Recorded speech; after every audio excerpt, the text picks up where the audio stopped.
Well, hello again, Buccaneer fans. Welcome to the Buccaneer Update on CSUSports.com. I'm Rob Walden, along with the head coach of the CSU women's track and field team, Tosha Ansley. Coach, two very good meets for you guys this past weekend at Clemson and also at Appalachian State. The ladies ran very well in both meets. Yeah, they did. We had a young lady, Gabby, who's a sophomore this year. She ran well. She won the 60-meter dash, just missed breaking the school record. The school record is a 7:54, held by her former teammate, Deion Gibson. She ran 7:55, so it was very interesting. She's ready to go. She's excited because she's never ran that fast before, and we're just happy to be going and doing everything we can. And there was very good competition at both events, so that's a great honor for her to be regarded so highly among runners in this region and to place so highly in those two events. What did she do during the off season that really cranked those times up for her this past weekend? She just really listened a lot this year, and she's been doing that as she's coming along. She's trying to take in the information that we're giving her.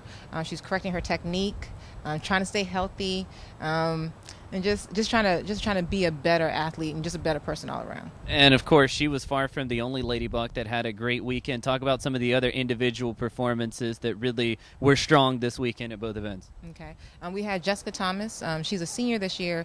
She was in the finals of the 60 at Clemson. She was, I think, 7th overall. She ran a season best. Personal best. A season best, which is an opener of 7:70. So she's going to do well. Then we had Brianna Guerrera. She's a freshman this year. She was in the finals of the shot put in the weight.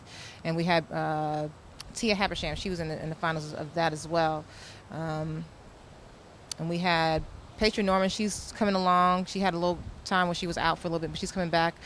She ran a PR basically for herself in the 60-meter hurdle, 55-meter hurdles. Then we have Brittany Greer. She opened up with a season best, well, actually a PR for her in the 60. So she's doing well. And then we have Adrienne Cuff. She's our freshman. She ran the 8 this past week, and she's coming along as well. I think I covered everybody. Sounds like just about everybody. Now, you guys had your 4x100 meter team advanced all the way to the national finals last year. Of course, they were recognized at the beginning of the season. I know 3 of those runners are back. The events are a little different in the indoor season, but talk about how that team is shaping up. And I realize that that's not held till the spring, but whether another repeat performance is possible for those ladies. Like I told them before, last year is last year, and this is a totally different year. And now we have a new regional system. So it's instead of it being 4 regions, it's now going to be 2 regions. It's going to be the East region and the West region. So it's going to be a little bit more difficult. Hopefully we're going to see if we can do better, or either try and just try and be there. We don't have the same legs. We have 3 same legs coming back. One of them left. We have Misha, Jessica, and Gabby. And hopefully we'll have Brittany Greer or someone else may be able to step up. But, we're hoping that we can get things going and everything going for next year. Now, you guys won't run again until mid-January. The student athletes will be off campus during the Christmas holiday. Talk about what you want them to accomplish as you get ready to get back on the track in mid-January in your next meet. I'm hoping that they'll train during the break. That's the main thing. Hopefully if they'll train, they should come back in good shape. But that's the main thing as any coach. When we go for those breaks, especially it's going to be 3 weeks away from us, and they're training on their own, and it's not the same sometimes. The motivation's not there. It is there, but it's not there. It's not that mentality of, okay, we have a meet coming up, and if you don't look good, you may not travel and this, that, and the other. So we're just hoping that they train.